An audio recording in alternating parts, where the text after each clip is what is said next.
moi j'avais commencé il y a quelques dimanches cette série qui parle de l'Église centrée sur la volonté de Dieu. Et on est dans le livre des Actes des Apôtres. Et on va continuer aujourd'hui, c'est le deuxième message. On va lire Acte 1, du verset 12 à 26.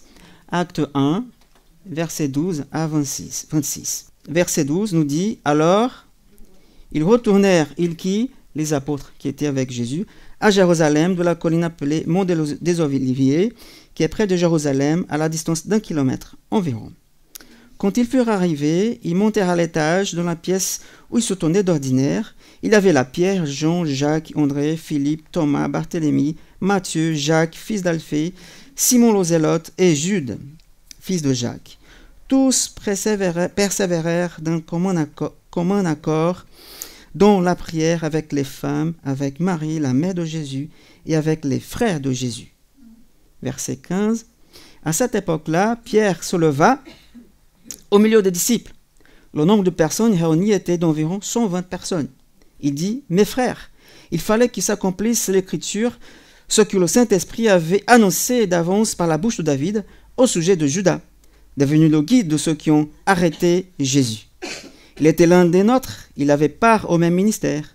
Cet homme a acheté un champ avec le salaire du crime. Il est tombé en avant, s'est éventré et toutes ses entrailles sont sorties. Tous les habitants de Jérusalem l'ont appris. C'est pourquoi ce champ a été appelé dans leur langue Akeldana, c'est-à-dire le champ de sang. Or, il est écrit dans le livre de Psaumes que sa maison devienne déserte et que personne ne l'habite et qu'un autre prenne sa charge. Il faut donc choisir un homme parmi ceux qui nous ont accompagnés tout le temps où le Seigneur Jésus a vécu avec nous. Depuis le baptême de Jean jusqu'au jour où il a été enlevé du milieu de nous. Il nous sera associé comme témoin de sa résurrection. Verset 23. Ils en présentèrent deux, Joseph, appelé Barsabas, surnommé Justus, et Matthias. Puis ils firent cette prière. Seigneur, toi qui connais le cœur de tous, désigne lequel de ces deux hommes tu as choisi. Tu as choisi pour prendre part à ce ministère et à cette charge d'apôtre que Judas a abandonné pour aller à la place qui était la sienne. Ils tirèrent au sort et le sort tomba sur Matthias, qui fut associé aux 11 apôtres. Voici la parole du Seigneur. Merci Seigneur pour ta parole que tu nous as donnée, que tu nous as révélée par ton Saint-Esprit et qu'à chaque fois qu'on la lit, tu nous révèles des choses. Et ce matin, nous nous présentons devant toi, devant ta parole sainte et que tu nous guides. Là où tu veux qu'on aille, selon ta volonté, éclaire-nous, dis-nous quelque chose, parle-nous par ta parole. On vient de la lire, je pense que tu nous as déjà parlé à mes frères et sœurs. En ton nom, Jésus. Amen. Amen. Voilà, pour accomplir bien notre mission en tant qu'Église, notre mission en tant que disciples de Jésus, parce qu'on n'est pas là que pour, comme disait Jackie, louer Dieu. C'est la première chose. On vient pour louer Dieu, pour adorer Dieu, pour lui rendre un culte, parce qu'il est digne de recevoir ce culte-là. Mais il y a un deuxième aspect de la vie d'une Église, d'un disciple, d'un chrétien, c'est l'aspect d'aller et partager la bonne nouvelle. Et voilà, pour accomplir bien la mission, d'après ce passage, moi je vais vous parler, il faut de la maturité spirituelle. Simplement. 3 choses ont rendu possible notre mission en tant qu'Église dans le monde. D'abord, le moment que Jésus est monté au ciel. C'est le départ. Il a dit, c'est maintenant, ça commence maintenant. Je vous passe le bâton. C'est à vous maintenant de continuer ma mission. Cette mission que j'ai commencée avec vous. Deuxièmement, c'est la maturité qu'il nous faut. Là, on voit les disciples qui commencent vraiment à grandir en maturité, parce qu'ils avaient combien d'années avec Jésus? Environ 3 ans qu'ils marchaient avec Jésus. Et maintenant, il y a des années devant eux, parce que Jésus n'est plus là physiquement, mais il va bientôt revenir quelques jours plus tard. Vous allez voir la prochaine fois, dans le chapitre 2, dans la présence du Saint-Esprit. Deuxième chose, c'est cette maturité qu'il nous faut. Et là, les apôtres ont reçu cette maturité pour diriger cette nouvelle Église, là, l'Église, avec un E majuscule, qui est née à ces moments-là. Et troisièmement, c'est la venue du Saint-Esprit qui donne puissance à l'Église pour accomplir sa mission. 3 choses qui nous rendent capables d'aller dans le monde et faire ce que Dieu nous demande. La dernière fois, on avait vu, c'était les premiers versets du premier chapitre, toujours. Jésus a dit « C'est à vous maintenant, mes amis. Mais attendez ici à Jérusalem. Mais c'est à vous. C'est désormais à nous, là, aujourd'hui aussi, les disciples de Jésus, si vous êtes un disciple de Jésus, de continuer sa mission dans le monde. » Même si ici au Sable d'Olonne on est bien, on a la plage, on peut se balader, on peut marcher dans le bois, la forêt, mais il y a une mission. On est toujours en vacances, on dit ici au Sable d'Olonne, n'est-ce pas? Toujours en vacances au Sable d'Olonne, mais on est en mission. N'oubliez pas ça. On doit accomplir cette mission. Après avoir ces disciples-là témoigner de l'ascension de Jésus, c'était quand même une vision incroyable, on en avait parlé il y a quelques dimanches, les apôtres retournent à Jérusalem. Et comme dit la parole, d'ordinaire, ils se trouvent dans la chambre haute, ou dans la pièce à l'étage, où ils se trouvaient tous les 12 avec la mère de Jésus, avec les frères de Jésus, par les 120. Les 120 sont dans une autre pièce, dans une autre maison. Là, il y avait quelques personnes. Les 11 d'abord, les 11 apôtres, parce que Judas n'était plus là, et la famille de Jésus. Ils étaient là parce qu'il fallait quand même se cacher. Vous imaginez la situation. Jésus vient d'être assassiné, tué. Et là, c'est la persécution qui commence à démarrer. Et les disciples étaient peut-être dans la crainte. C'est à notre tour tout à l'heure, ou bientôt, je ne sais pas. Mais on peut même penser qu'ils doutaient des choses. Parce qu'ils sont des gens normaux, hein, comme toi, comme moi, comme nous tous. Ils avaient peut-être peur. Mais là, ils se trouvent dans cette pièce, dans la chambre haute. Ils se posent peut-être des questions. Qu'est-ce qui va nous arriver? Qu'est-ce qu'on fait maintenant? Jésus avait dit, restez ici, mais ok, mais jusqu'à quand? Il n'a pas dit 10 jours, il n'a pas dit une semaine, un mois. Non, il a dit, restez là. En attendant, faites preuve de patience. Mais peut-être qu'ils ont peur, quand même. Si vous étiez là, quel sentiment vous ressentiez-vous? Moi, j'avais la trouille, quand même. Le tract.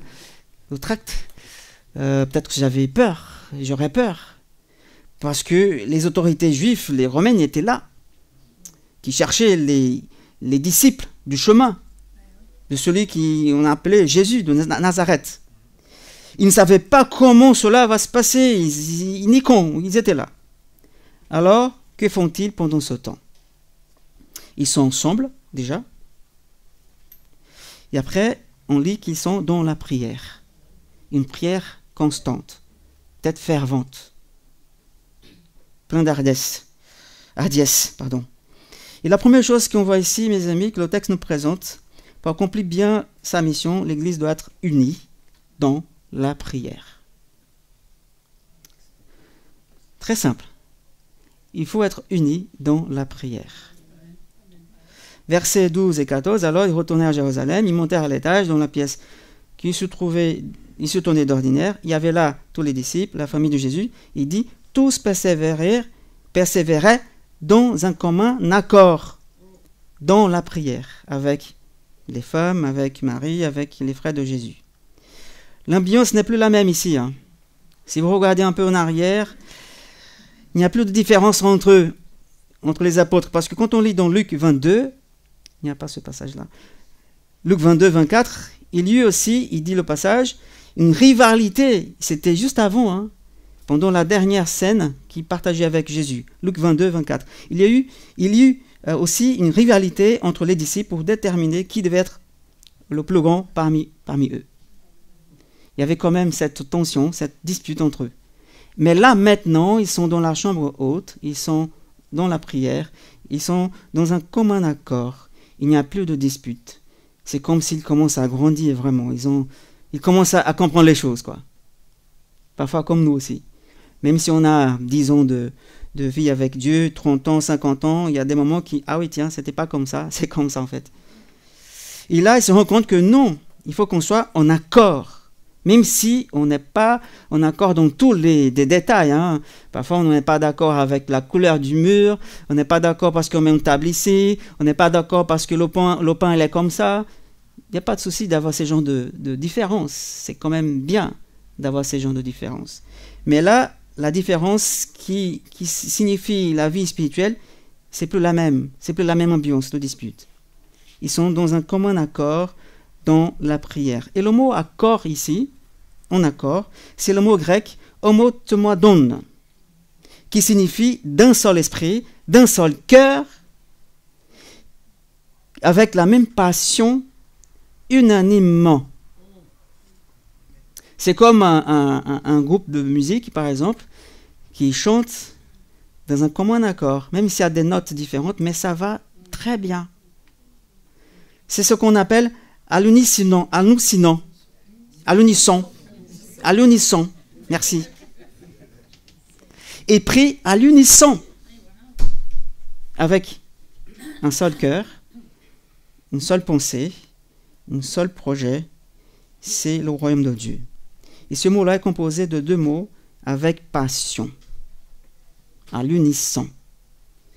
C'est ça qui nous appelle à vivre cette ambiance de prière. L'image est surtout, comme je disais, musicale. Des notes sont jouées avec harmonie, bien différentes les uns des autres, mais qui ont une harmonie parfaite. Comme les musiciens qui sont dans un concert, par exemple, il y a le chef d'orchestre qui conduit les musiciens. Ceux qui chantent, ceux qui jouent un violon, voilà. Il a le Saint-Esprit, il prend cette place de chef d'orchestre et il nous guide dans la prière. C'est le Saint-Esprit maintenant qui nous guide. Avant, il ne savait pas, parce qu'il n'avait pas encore reçu le Saint-Esprit. Mais le Saint-Esprit réunit l'Église ensemble, l'Église du Christ, pour prier en accord. C'est le Saint-Esprit. Ce n'est pas la méthode, ce n'est pas la façon de prier, c'est le Saint-Esprit qui nous réunit. Et là, on peut même se poser quelques questions. Sommes-nous en unisson dans la prière? Faisons-nous vraiment partie de cet orchestre du Saint-Esprit qui joue avec enthousiasme et passion? C'est ceux qui n'avaient pas tout compris, n'avaient pas tout en commun. C'est normal. Mais il me semble quand même qu'ils sont en accord dans la prière, parce qu'ils faisaient partie de ce même projet de faire la mission de Dieu. Pouvons-nous, mes amis, qui nous sommes des guerriers de la prière, qui on paye vraiment le prix de prier? Je pense que nous en sommes un peu loin quand même. Je parle d'abord pour moi. Mais est-ce que nous sommes vraiment des guerriers de prière? Est-ce qu'on paye vraiment le prix pour prier, pour intercéder? Ah, Joël, non, je ne sais pas trop prier, je n'ai pas le don d'intercession. Tous les chrétiens sont appelés à prier. Simplement. Qu'est-ce que c'est la prière? C'est parler avec Dieu. Comme on parle avec un ami, n'est-ce pas? Et après, il y a des façons de prier quand même, intercéder pour les autres. Prier pour que le diable, n'ait plus la place, pour faire barrage aux forces de l'ennemi, à ses attaques. Mais prier, c'est simple, c'est parler avec Dieu, avec le cœur. Pas avec des phrases toutes faites. Oui, j'aime bien comme Odette quand elle prie, j'aimerais bien prier comme elle. Ben non, c'est pas ça. On ne va pas copier les uns les autres, non. Parce que nous avons tous une identité. Et c'est unique. Et Dieu aime la façon que tu es. Il veut entendre toi-même. Voilà, parle avec Dieu. Prions ensemble comme dans un orchestre, tous unis. Et c'est le Saint-Esprit qui c'est le chef qui nous guide. Je crois qu'à ce moment-là, les disciples, ils ont bien réalisé quand même l'enjeu de leur mission. D'abord, ils ont obéi à l'ordre de Jésus de rester, même s'ils avaient peur de la situation, face à la situation. Deuxièmement, ils se sont concentrés, centrés sur Dieu et non sur eux-mêmes. C'est comme si maintenant ça revient. Je commence à connaître un peu plus le Seigneur. Ils ont appris aussi l'exemple de Jésus, que la prière est l'attitude qui nous prépare pour aller dans la mission, comme il a été dans le désert pendant 40 jours. Vous savez pourquoi ils prient de cette manière, les disciples? Je pense que c'est parce que leur connaissance de Dieu commence vraiment à grandir considérablement. C'est le principe qu'avait dit le prophète Daniel. Donc Daniel 11, 32, il nous dit « Mais ceux du peuple qui connaîtront leur Dieu agiront avec fermeté. » Ceux qui connaissent Dieu agissent avec fermeté. Ben c'est ça. Si tu veux agir avec fermeté, il faut connaître Dieu d'abord. Pas avec ta force, tes compétences, tes dons. Si tu veux agir avec fermeté, il faut la présence de Dieu. Une autre traduction dit « Ceux qui connaissent leur Dieu tiendront ferme et passeront à l'action. » Daniel 11, 32. Ceux qui connaissent leur Dieu sont des hommes, des femmes de prière. Avant tout. Mais il faut d'abord connaître Dieu. Et c'est dans la prière que s'exprime d'abord leur zèle pour Dieu, pour la gloire de Dieu. Si on ne prie pas assez, c'est parce qu'on a une mauvaise connaissance de Dieu, j'ose vous dire. Je ne parle même pas ah oui, nous sommes paresseux. Je ne parle même pas de ça. Je parle de connaissance de Dieu. Parce que plus on connaît Dieu, plus on a soif de Dieu. Plus on connaît Dieu, plus on a cette ardeur de faire ce qui lui plaît. Et si on ne connaît pas Dieu, rien ne se passe. Déjà ici, dans mon cœur. Alors si nous manquons d'ardeur, mes amis, et de persévérance pour le faire, cela prouve que notre connaissance est superficielle de Dieu. Notre connaissance de Dieu, elle est superficielle. Cela, peut-être que c'est difficile d'entendre, mais c'est la vérité. Ça commence par là, la connaissance de Dieu. Et même si nous sommes physiquement limités, parfois on est malade, on est distants les uns les autres, on habite loin, mais nous pouvons quand même lutter dans la prière pour le bien du peuple, pour le bien du monde, contre l'impiété, contre l'injustice, contre les forces des ténèbres. Oui, même si on est limité physiquement, on peut lutter par la prière. Il faut juste vouloir. Il faut juste connaître encore plus le Seigneur. Apprenons, mes amis, à nous examiner. Non pas d'après ce que nous sommes, ou ce que nous connaissons sur Dieu, parce que c'est différent, connaître Dieu et connaître des choses sur Dieu. C'est différent.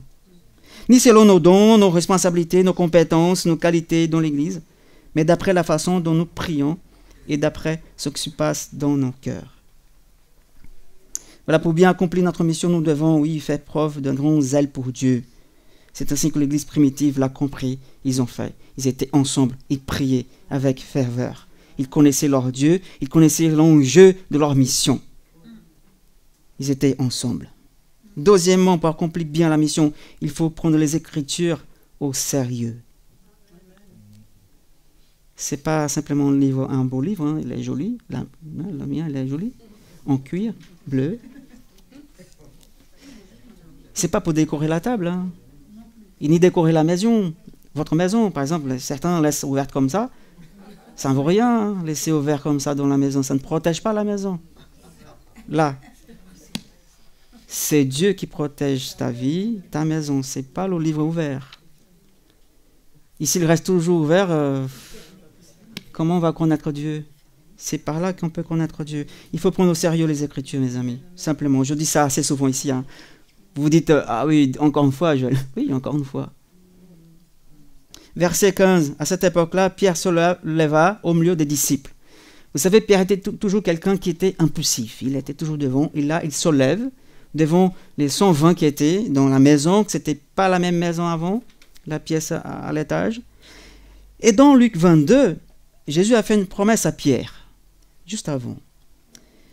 Jésus lui dit ceci, mais moi j'ai prié pour toi, Pierre, afin que ta foi ne disparaisse pas, et toi, quand tu seras revenu à moi, c'est-à-dire après avoir renié Jésus, affermisse tes frères. Et cette promesse-là s'accomplit ici maintenant. Il est devant tout le monde, la foule, il se lève pour affermir les frères et sœurs qui étaient peut-être dans la peur, dans la crainte de la persécution. Et Jésus accomplit cette promesse. Il prend la tête du groupe, c'est comme un leader, Pierre.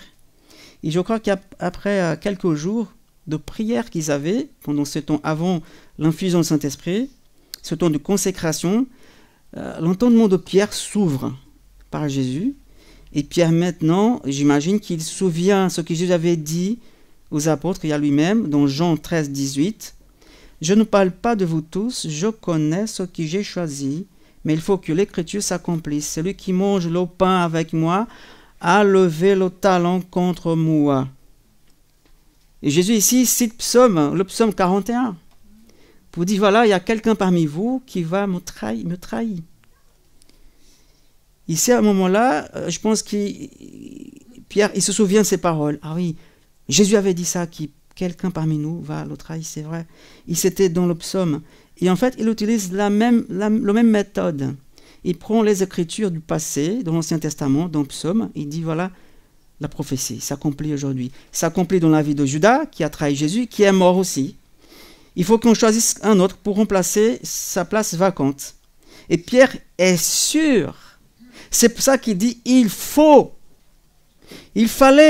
qu'il s'accomplisse les Écritures au sujet de cet homme qui a trahi Jésus, Judas. Lui qui était l'un des nôtres, qui participait au même ministère. Et qu'un autre le remplace. Il était sûr. Parce qu'il savait qu'il était dit dans les Écritures. Voilà comment on peut savoir quelle est la volonté pour ma vie. Quelle est la volonté de Dieu? Lisez la parole. Vous avez à découvrir quelle est la volonté de Dieu. Sans la révélation de la parole de Dieu, Pierre ne saurait pas quoi faire. Il n'aurait pas se mis devant les gens, il dit des choses comme ça. Il était sûr, c'est marqué. Et Jésus a ouvert son entendement, son esprit, il a compris. Si nous voulons, mes amis, être une église centrée sur la volonté de Dieu, il est impératif de garder les yeux fixés sur la parole.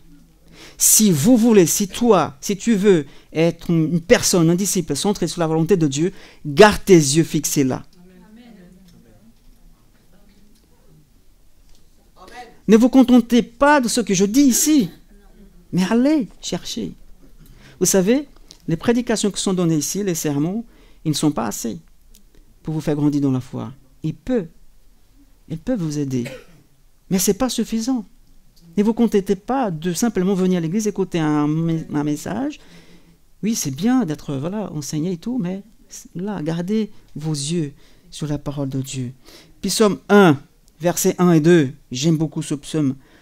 Heureux l'homme qui ne suit pas le conseil des méchants, les conseils du monde, les conseils de la société, mais qui trouve son plaisir où?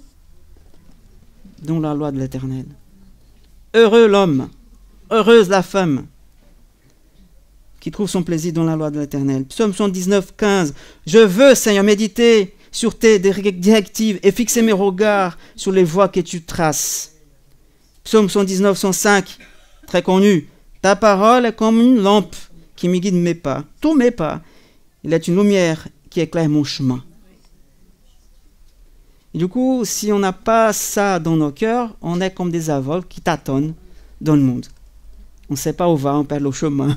On essaie de trouver un chemin qui n'est pas le bon, voilà. Mais avec la parole, elle nous éclaire le chemin. Elle nous aide à avancer. Si tu veux être un chrétien centré sur la volonté de Dieu, garde tes yeux fixés sur la parole. Ainsi, tu vas accomplir bien la mission que Dieu t'a donnée. Amen. Troisième mot, avant le dernier point. C'est long, hein? Non, c'est pas long. On a 20 minutes, hein? Pour bien accomplir la mission, mes amis, il faut bien calculer le coût. Combien ça coûte d'accomplir la mission? Combien ça coûte d'être disciple de Jésus? Ça coûte beaucoup. Je te dis, ça coûte même tout, comme dit Anne-Marie. Versets 17 et 18, Pierre a dit, il était l'un des nôtres. Il parle de Judas. Hein. Il avait part au même ministère. Cet homme a acheté un champ avec le salaire du crime. Il est tombé en avant, s'est éventré et toutes ses entrailles sont sorties. Ouh là là, c'est quand même horrible cette image. Hein. C'est horrible. Du coup, Matthieu, l'évangéliste Matthieu, il dit que Judas s'est pendu. Ici, il tombe par terre. On peut aligner quand même, hein, parce qu'il était pendu, après il est tombé, et paf. Il y avait une pierre, un rocher par terre, paf. C'est pas en contradiction, hein, pas du tout. C'est pareil, parce que Luc, il dit d'une autre façon, une autre perspective. Mais pour montrer à quel point c'est horrible d'avoir vendu Jésus. C'est-à-dire, le poids de péché qu'il a commis, c'est pareil avec son salaire. le salaire qu'il a reçu. Ce n'était pas les 30 pièces d'argent qu'il avait reçues, mais qu'il a rejeté après. C'est la façon qu'il est mort. On peut même penser, est-ce que Jésus se trompait de choisir Judas? Non, on ne s'est pas trompé d'avoir choisi Judas. C'était pas parce que Judas c'était le pire des 11, là, des 12. Non, c'était pas ça. Il faut savoir que Judas n'était pas une marionnette non plus impuissante, une sorte de robot, dans une bataille cosmique entre Satan et Dieu. Comme à l'époque de Job, qui on se dit, ils ont mis Job dans un jeu. C'était pas ça. C'était pas un combat entre Dieu et Satan par rapport à Judas, ni par rapport à Job. Et quand Jésus avait dit à Pierre, quand on avait déjà lu Luc 22, maintenant verset 31, Luc 22, 31, Jésus dit à Pierre, Simon, Simon, si tu savais, Satan vous a réclamé pour vous passer au crible comme le blé. C'était juste avant. Mais vous voyez ici, vous remarquez quelque chose, c'est au pluriel. C'est vous. C'est pas toi seul, Pierre. C'est les 12. Alors ça signifie que tous les disciples ont le potentiel de trahir Jésus. Tous les disciples ont le potentiel de renier Jésus, de revenir en arrière, de dire non, je ne le connais pas. Tous les disciples ont ce potentiel-là de trahir. Ils le feront s'ils ne calculent pas bien le coût de suivre Jésus et d'y rester ferme. Un jour, Jésus donnait un sermon, un discours, et plusieurs sont partis. Ah, c'est trop dur ce discours. Et peu sont restés. Alors, Judas était tout proche de la vérité, il était avec Jésus, il faisait partie des 12, choisis par Jésus, Jésus le connaissait bien, il avait même expérimenté de la vie de Jésus, il a même accompli de miracles avec les 12, avec les 70 qui sont partis en mission, il avait même guéri des gens, Judas. Il est même parti en mission d'évangélisation, et beaucoup se sont convertis. Mais malgré tout cela qu'il a vécu, Judas a rejeté le privilège de marcher et continuer avec Jésus. Pourquoi? On se pose la question. Parce qu'il a succombé à sa propre perversité. Il s'est laissé dominer par Satan, comme on lit dans Luc 22, 3. Satan est entré en lui, parce qu'il a laissé la porte ouverte. Il est pleinement, mes amis, responsable d'avoir trahi Jésus. Il a choisi son chemin. C'était pas parce qu'il était le seul qui allait trahir Jésus, mais c'était le seul qui avait le cœur ouvert. Parce que Satan avait réclamé tous les 12, pas que Judas. Ça signifie que nous devons faire beaucoup d'attention. Parce que le diable aussi, parfois, il réclame ta vie devant Dieu. On peut se demander, mais pourquoi Judas est mort de cette façon-là, horrible? D'après Matthieu 27, Judas s'est pendu, comme je disais. On peut même imaginer peut-être que Judas, il voulait, en quelque sorte, payer pour la trahison qu'il a fait. Comme s'il ne voulait pas sa mort. Il dit, Seigneur, pardonne-moi, je fais ça, un sacrifice. C'est comme il pouvait penser, ce qui était fait avant, dans Nombre 35, verset 33, une vie pour une vie. L'ancienne loi était comme ça. Une vie pour une vie. Peut-être qu'il pensait à ça. Je me donne la mort pour que je sois pardonné. Je fais un sacrifice pour être pardonné. J'imagine qu'il peut-être pensé à ça. J'exagère quand même, c'est pas marqué. Mais on peut penser à tout ça. Mais ce que nous savons, il a essayé tout ça, j'imagine, d'expier sa faute selon les règles de l'Ancienne Alliance, mais ce n'est pas ça qui allait le sauver. Sa mort elle-même. Son sacrifice ultime de se donner la mort. Mais une chose nous savons, c'est que dans la Nouvelle Alliance, on voit cet homme s'appelle Jésus. On a célébré sa mort aujourd'hui et sa résurrection. C'est ça que nous savons, ceux qui peuvent nous aider à être pardonnés, justifiés. Jésus a versé son sang pour le pardon des péchés. Le sang de Judas n'allait pas le sauver. Même s'il a pensé que ça pourrait être. Mais non, il n'y a que le sang de Jésus qui peut nous sauver. Seulement, on a chanté même. Seulement le sang de Jésus. Seul le sang de Jésus couvre tous les péchés, tous. Et n'importe lequel non plus. Un assassin, un pédophile, un menteur, un infidèle, un simple méchant, si on peut dire comme ça, qui ne fait pas de grandes choses, mais qui sont vraiment loin de Dieu. Mais le sang de Jésus, nous dit la parole, Matthieu 26, il couvre tous les péchés de ce comme Pierre, qui à un moment donné de sa vie, après l'arrestation de Jésus, a renié Jésus, mais il s'est repenti, il vient se tourner vers Christ. Il a été pardonné et restauré. Et Judas, non, il se donnait la mort, le pauvre, le malheureux. On peut penser, mes amis, à tous ces gens qui font de pénitence pour recevoir quelque chose de Dieu. Ils font des sacrifices qui vont jusqu'à se faire du mal. Ils marchent même à genoux, je ne sais pas jusqu'à où. Ils font le tour à Lourdes, tout ça. Je suis allé même le voir, hein, à Lourdes une fois. Je suis allé le voir, oui, à Lourdes, oui. Oui, en Lourdes. À Fatima. À Fatima, oui. L'autre, c'est en France. Ouais, c'est la frontière, voilà. On était à Fatima et on a vu des gens qui faisaient n'importe quoi pour recevoir la bénédiction, les promesses. Voilà, peut-être que Judas était dans cette même perspective. Je fais un sacrifice immense pour que je puisse être pardonné parce que quand même j'ai trahi le Fils de Dieu. Il s'est rendu compte que Jésus était le Messie, mais c'était trop tard. On peut penser à ces gens qui font des pénitences. Alors, est-ce que tu fais des pénitences? Est-ce que tu essaies d'acheter la faveur de Dieu?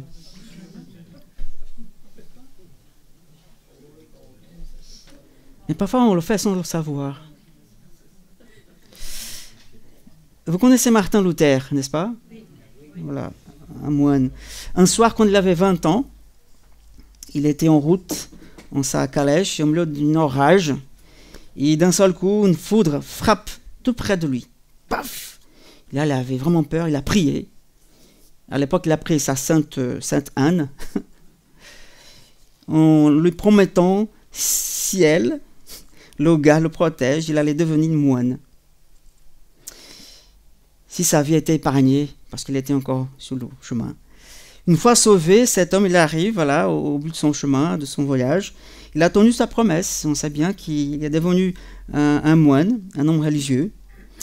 Et du coup, il se lançait vraiment dans une recherche d'une sainteté parfaite. Ici, les œuvres qu'il faisait religieuses pouvaient vraiment lui donner cette statut d'un homme saint. Lui, il l'aurait trouvé tout de suite parce qu'il faisait vraiment beaucoup de choses. Il faisait beaucoup de choses pour pouvoir trouver la faveur de Dieu. Il s'y consacrait souvent aux jeûnes, parfois pendant des semaines. Il dormait 2-3 fois par semaine seulement. Il pratiquait l'autoflagellation, tout ça. Voilà, il se fouettait souvent jusqu'à ses 20 nuits par terre et les moines arrivaient, il le trouvait baigné de sang. À chaque fois, c'était comme ça parce qu'il voulait vraiment être saint devant Dieu. Il voulait faire quelque chose, un sacrifice, tel sacrifice pour trouver la bonté et la faveur de Dieu. Il se confessait assez souvent, machin. Et la personne qui les recevait détestait le voir parce que c'était toujours la même chose. Et tous ces actes-là, mes amis, de contrition, d'humiliation, ne l'aidaient pas du tout à soulager son âme. Il ne trouvait pas la paix. Il n'a trouvé la paix que lorsqu'il a compris que Dieu ne voulait pas qu'il fasse quelque chose, des sacrifices. Dieu voulait qu'il se repose dans ce que le Christ a déjà fait. Et Dieu avait dit à Saül, un roi d'Israël, dans 1 Samuel 15, 22, l'obéissance à ma voix vaut mieux que les sacrifices. Dieu n'exige pas de toi des sacrifices, des choses à faire, mais que tu obéisses à sa voix qui est là dans la parole. Et c'est ça qui le satisfait, l'obéissance, pas les sacrifices. Ensuite, on voit que Judas a calculé le prix de sa trahison, 30 pièces d'argent, mais il n'avait pas calculé le coût de son choix. Le sort de Judas nous rappelle quand même une autre vérité spirituelle. Luc 22, 48 nous dit, si quelqu'un a beaucoup reçu, on exigera beaucoup de lui. Et plus on vous aura confié, plus on demandera de vous. Si vous avez reçu beaucoup, on va vous demander beaucoup aussi. Et c'est le cas pour Judas. Chers amis, pour être disciple de Jésus, il faut renoncer à toutes nos anciennes loyautés. Porter une croix comme dit Jésus et abandonner tout pour lui.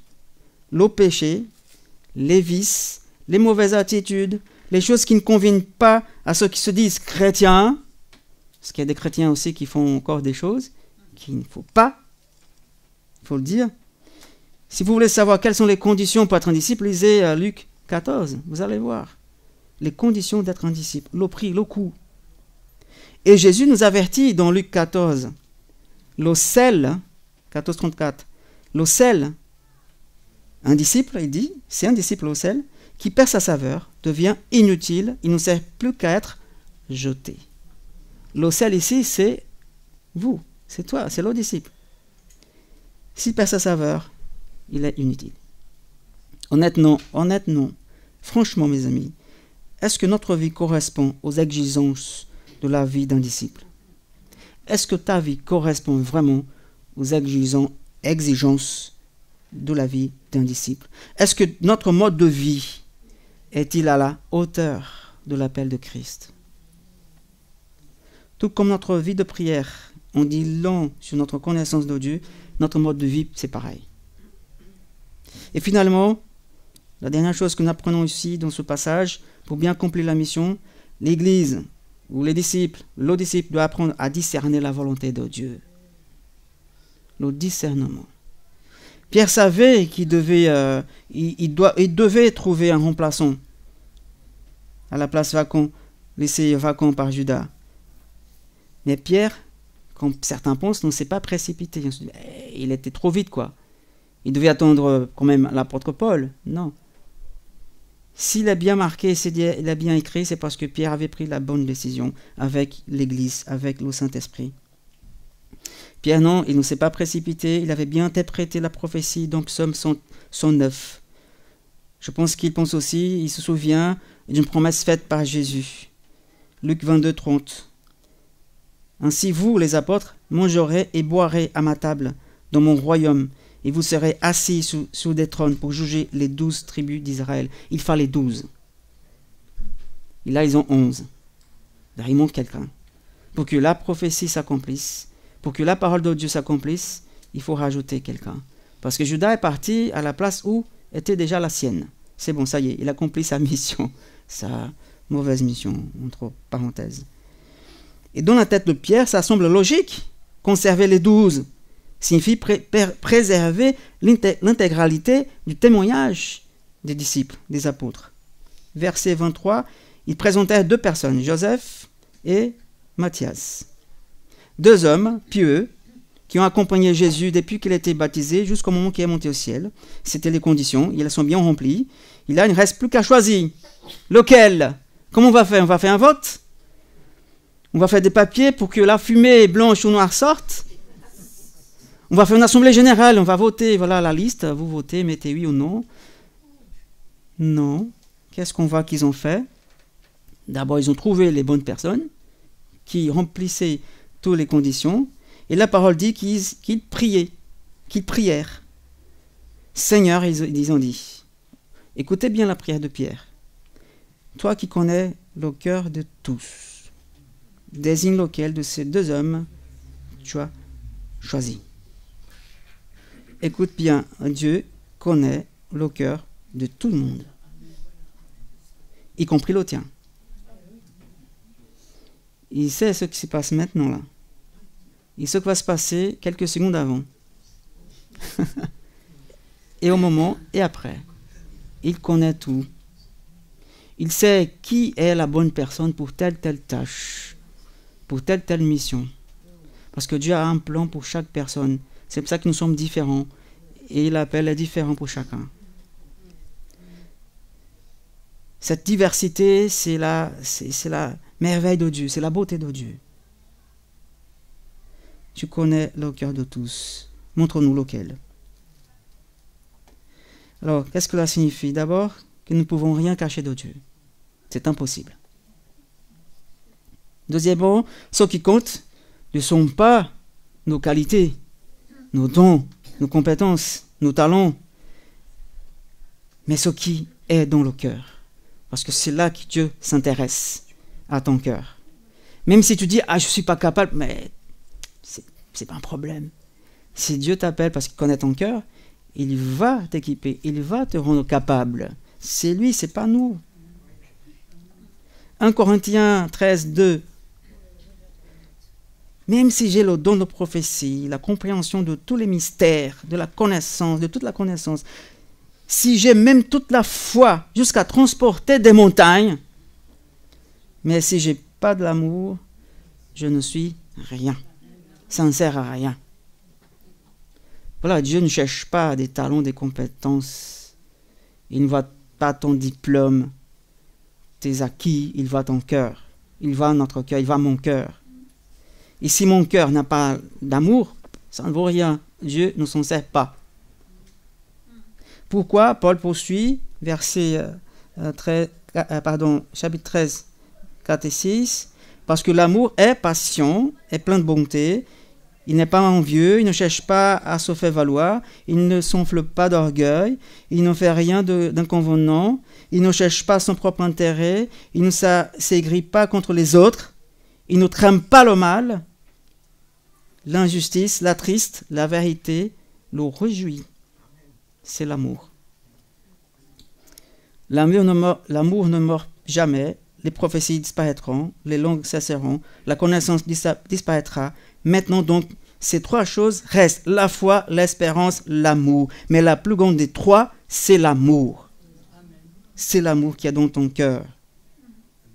Et après on dit, mais comment ils ont discerné la voie de Dieu, le choix de Dieu, par une méthode qui a été utilisée d'abord à l'époque. Ils ont tiré au sort, ils ont prié, Seigneur montre-nous, après ils ont lancé les dés.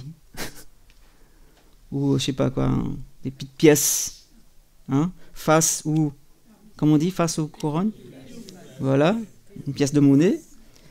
Peut-être ils ont utilisé ça, à l'époque se faisait comme ça dans l'Ancien Testament. Il s'était validé même par Dieu.